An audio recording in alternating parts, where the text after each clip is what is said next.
This problem is a very big problem for cancer surgery in general, and especially breast cancer surgery. We've navigated the approval process for this very novel and cutting edge technology in a great way.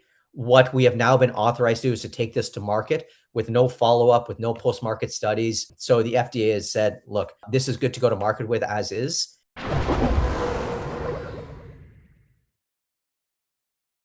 Perimeter Medical Imaging AI is commercializing its advanced imaging tools to transform cancer surgery.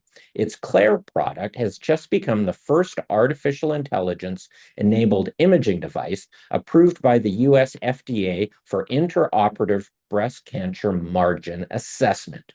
CEO Adrian Mendez is here to discuss what this means for the company and for breast cancer treatment. I'm Martin Gagel with Market Radius Research. Please remember, this is neither recommendation nor investment advice. We're here to learn about the company. Adrian, welcome and congratulations.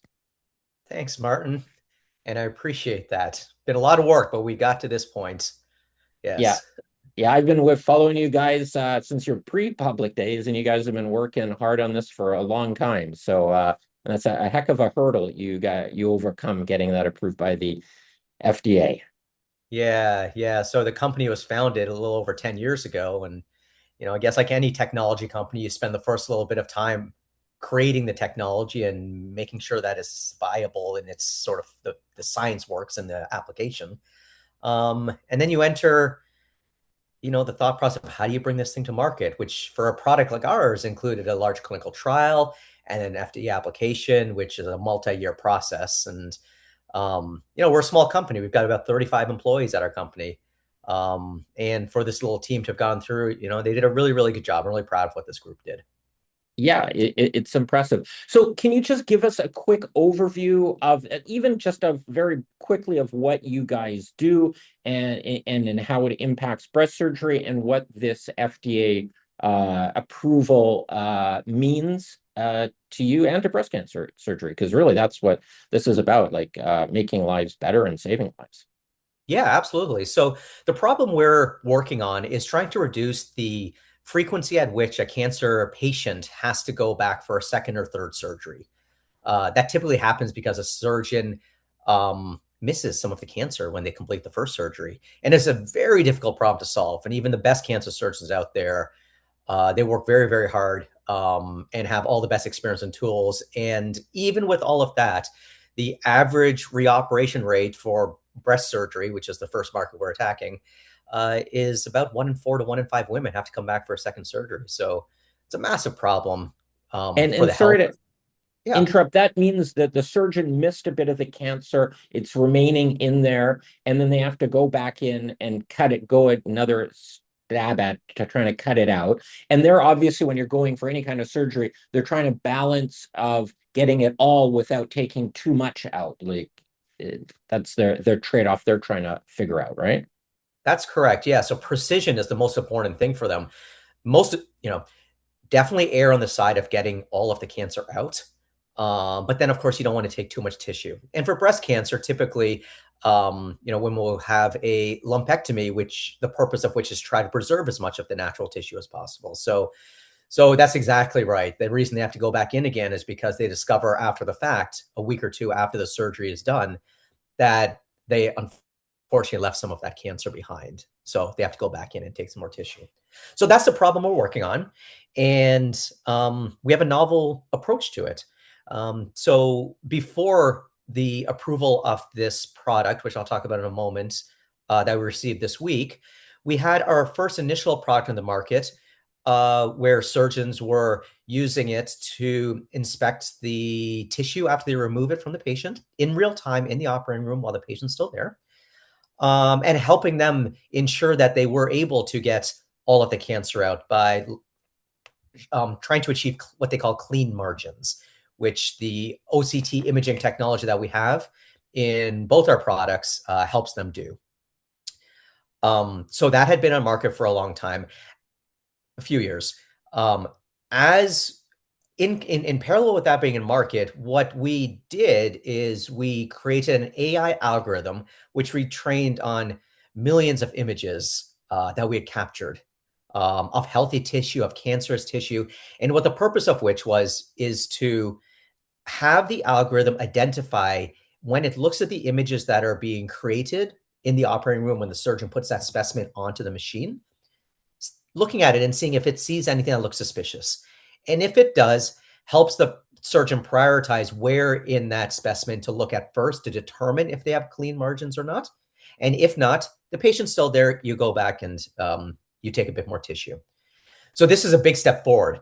Us getting approval for this AI product allows it to be brought to market and provide all those benefits to the surgeons that they don't have without that AI assistant.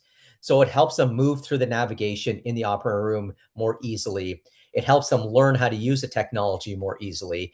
And the big benefit for us and for patients and for surgeons is it allows us to bring this technology to those patients and surgeons at a much quicker pace throughout the country, now that we have approval on this product. I guess it allows the surgeons to get up to speed faster since the AI is assisting them in identifying which images are potentially cancerous or not. And then just computers are good at running through a lot of data and then filtering it to the top 10 targets or whatever you want to call it that the doctor should then assess like, oh, is this potentially not cancer to remove? That's exactly it. If you use the analogy of an autonomous car or even a car that's got lane control and auto braking, you still have to know how to drive. You still have to be ready to do everything to drive that car that you would normally do. But the AI helps you with that. It helps you do it a little bit better. It helps you do it a little bit quicker. It'll help protect you from those things when you lose your concentration a little bit. All of those benefits are analogous to the benefits that our surgeons will see when they're using the product. And that's a big deal, especially when, if I look at the United States market, there's 8,000 surgeons, approximately 8,000 surgeons that perform breast surgery. Some of them do it and they only do that and they do hundreds a year, and some of them only do a few a year. And so you can imagine the difference in skill that you've got throughout that entire surgeon base. This technology helps all of them get better.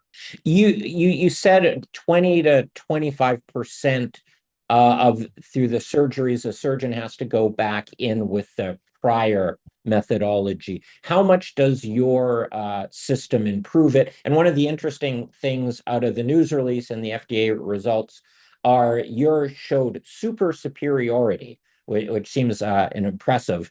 Could you I presume though that that's what it's referring to, how much it improves the situation. Can you talk about that improvement and your super superiority? Yeah, so we on the path to submitting our application to the FDA for approval about a year ago, we had to conduct a relatively large trial. So there was a total of 600 patients in the trial. Several hundred of those were our device was used upon, and this device plus the AI part of it. And so the way the trial was designed was it was what's called a within subject trial. So every subject was its own control, within subject control.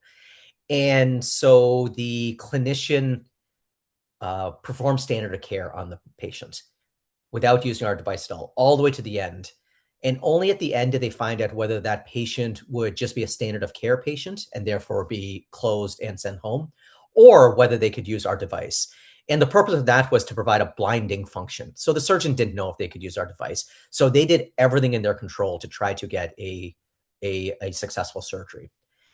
Even with that, our device was able to help the surgeon in numerous of the patients find more cancer than in those margins than they were themselves. So there were, and this was done in several different, sort of measured in several different ways. There were a portion of patients that with the surgeon, with the help of the device, was able to completely get clean margins, where without the device, those patients would have had to come back because they did not have clean margins. There were a number of patients where the surgeon was able to maybe not clean all the margins, but greatly reduce the amount of cancer left in the patient by cleaning some of the margins, which then offers up different methods of post-operative treatment, maybe not always a second surgery. And then there were some patients where the device allowed the surgeon to find suspicious areas, cancer, where the primary lump that was first taken out was declared as clean. And that's another example where the patient would have gone home at the end of the surgery with cancer in their body. That's an even worse situation because that would not have been discovered, the week or two later. But for our device, we're able to discover that. So we're excited to get this product into market. The way the trial was designed, the use of the device was at the very end of standard of care. The way we see our previous device being used in the market is throughout standard of care. So we expect to see some differences, we believe for the better, in the real world as surgeons start to pick up the use of this device in their practice. All right, you are now able to commercialize this new technology. You have some existing sensors out there, but now this new system is getting rolled out for commercialization. What does your commercialization strategy look like, and how does that rollout happen? Yeah. So we're different than a lot of other small companies who get their first FDA approval in a few different ways.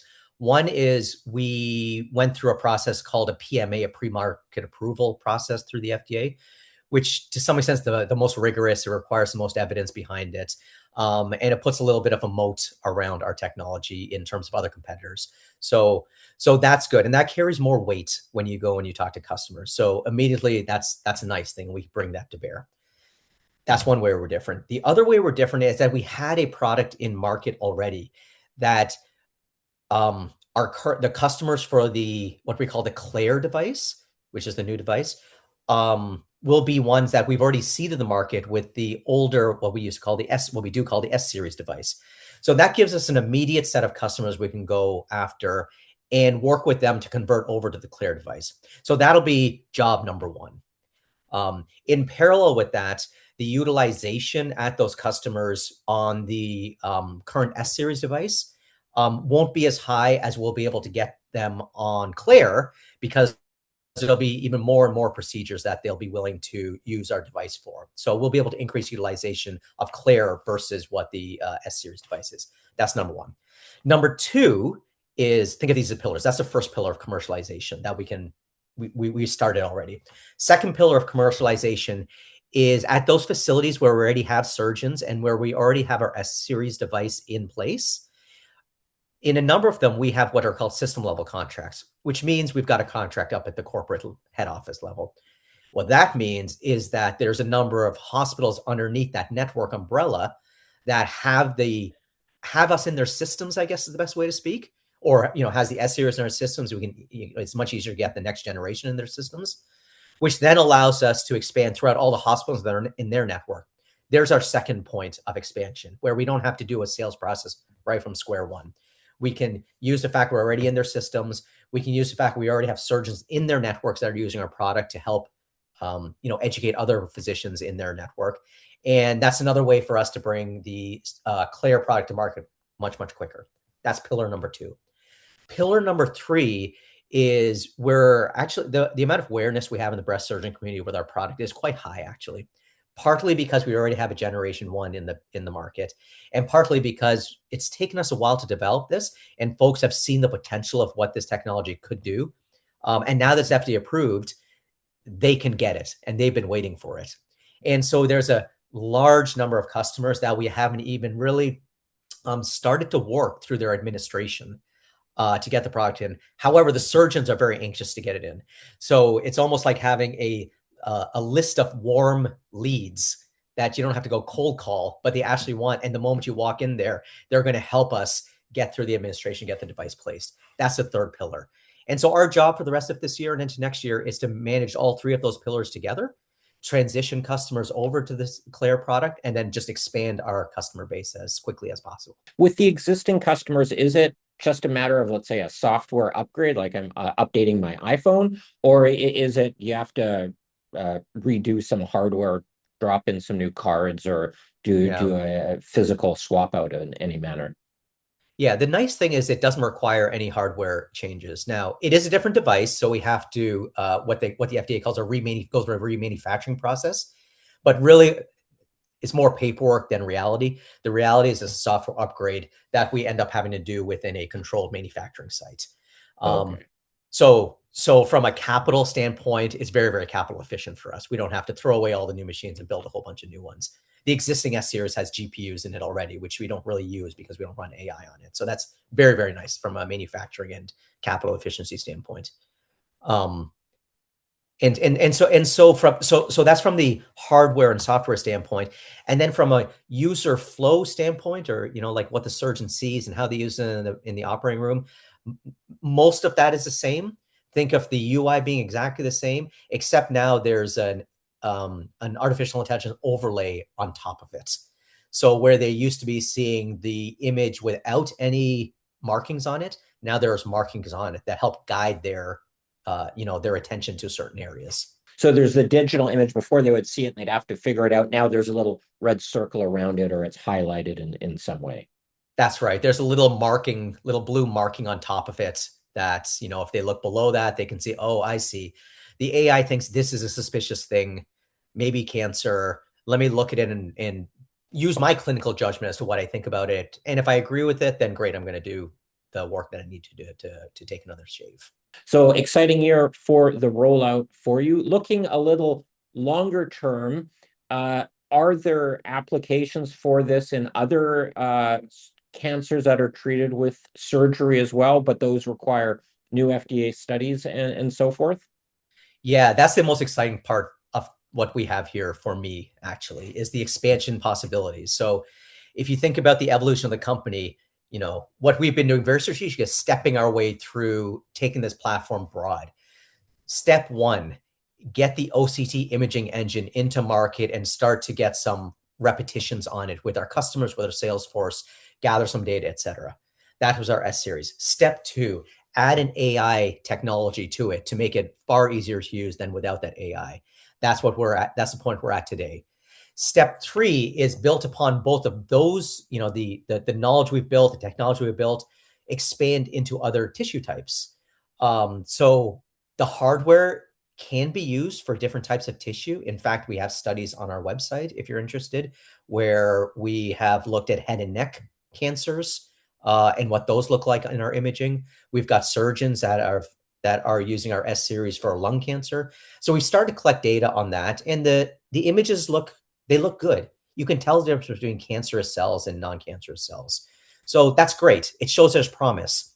Collecting the images, on the AI side, we now have an algorithm that we've trained for breast cancer, but we've got the starting point. What do? We delete all the weights in that algorithm and retrain it with, let's say, lung tissue images or tonsil or throat cancer images. And then we see how it does. And now the iteration loops to make that a great algorithm are much less because we've already got it to be a very good algorithm, for that on the back of the great breast cancer algorithm. So we're partway through that process already, that through that path already with the work we've already done for breast cancer. And then, of course, the question is, how do you get it into market? And the hope right now, from a regulatory standpoint, and the hope right now is the path that we've walked here with the FDA on the current product helps make the next indications easier to get to. Because the hardware will be very similar. Of course, the AI will be trained in a different way, but we've already gone through, like I use the word repetition. We've already gone through repetitions with the FDA for how to get an AI algorithm in this application space into market. So a repeat of that is obviously what we'll do. And then I will say that the regulatory environment is getting more used to dealing with AI algorithms. So what was the path in 2025? I'm sure will be very different than the path in 2027, let's say, when we're ready to bring our next indication to market. So the railroad tracks are being laid down for the company as a whole towards that much, much greater TAM than we have right now. And every building block that we put on there is a building block that helps us to expand that TAM more quickly. Obviously, helping people with cancer and lower the cure the cancer, get rid of the cancer is a good benefit in itself. But there is the economics of healthcare as well. Given that people or women don't have to go back in for surgery, which is expensive and it takes time and so forth, is there a strong economic rationale besides the medical or the health rationale for it that will drive hospitals, insurance companies, and doctors to adopt this technology as well? Yes, definitely. There's I'll call it, there's three different sort of angles on it. the first I'll talk about the first one, which is for the hospital's benefit, and then the following two are for the people who actually pay for it, the insurers, the payers' benefit. So for the hospital's benefit, um, one of the most important things for a cancer patient who has to go through surgery is to make sure that they only have to go through surgery once. And so if you talk to a patient when they're trying to figure out who should do their surgery, that's one of the first questions they'll ask, or certainly is one of the most important questions they'll ask is what is the ability of the surgeon to get it all in that first time?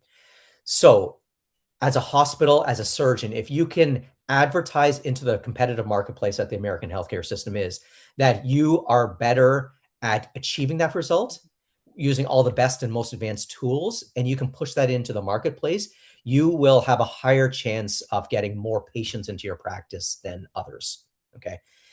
Every patient, every breast cancer patient, let's say that needs to get treated, is about $100,000 or more of top line revenue to the healthcare system.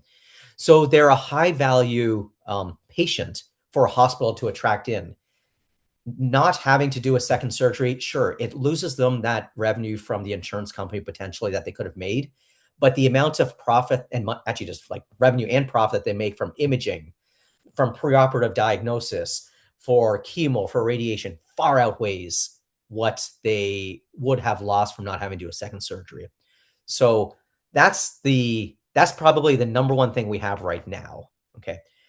You don't have to go that much into the future. What's happening right now, also from the insurer's perspective, is something called value-based care. What that means is the insurers are starting to wise up. They're saying, hey, look, hospital or healthcare provider, I'm going to give you a set amount of money to help solve this clinical problem. However, if you don't solve it and you have to go back in and fix it, I'm not going to pay you twice for it, right? You have to solve it. So the insurance company is starting to put the onus on the hospitals to make it happen. As that pressure starts to increase over time, and it's already started now in some insurers, there's more pressure on the hospitals to have to figure out how to eliminate these second surgeries. Thirdly, even in this environment right now, the insurance companies are the ones having to pay that second surgery and pay for the fact that many times when people go back for surgery, over 60% of the time, there's complications that come about from that. You got to remember, a lot of these women are older, they're not healthy. Being in the hospital, it adds complications. The insurance company has to pay for that also. So the insurance company is looking at this technology, and as we get more presence out there, they're going to be looking more and more strongly and saying, hey, look, we need all our practitioners to be using this because we don't want to be on the hook for all the extra costs that come along with second surgeries. And so there's a whole chain of events that happen there. So there's benefits right now, even without the insurance companies getting involved, which we're seeing with our current S series. And there's benefits that are coming up, some already sort of in flight and some that we will tap into over the next few years that provides the other economic side of the equation. We covered a lot here. Is there anything we missed before or that you want to highlight before we wrap it up? Yeah, we covered a lot of ground. I think what I would say is that this problem is a very big problem for cancer surgery in general, and especially breast cancer surgery. Um, we have been we've navigated the approval process for this very novel and cutting edge technology in a great way. What we have now been authorized to do is to take this to market with no follow up, with no post market studies. So the FDA has said, look, this is good to go to market with as is right now. So that's wonderful. And so, we're off to the races right now. This is something none of our other, potential competitors have been able to do either. So I think that's going to give a great sense of confidence to the patients and the surgeons out there. We're excited. We're excited. We've been working towards this for years. And now that we're here, some might look at it and say, great, you're done. We're looking at it like, nope, we're just at the starting line right now. So it's exciting times for us. We're looking forward to it. All right. Well, congratulations. All the best to you and everyone you can help out there. So thanks for joining us and giving us the update. Thanks so much, Martin.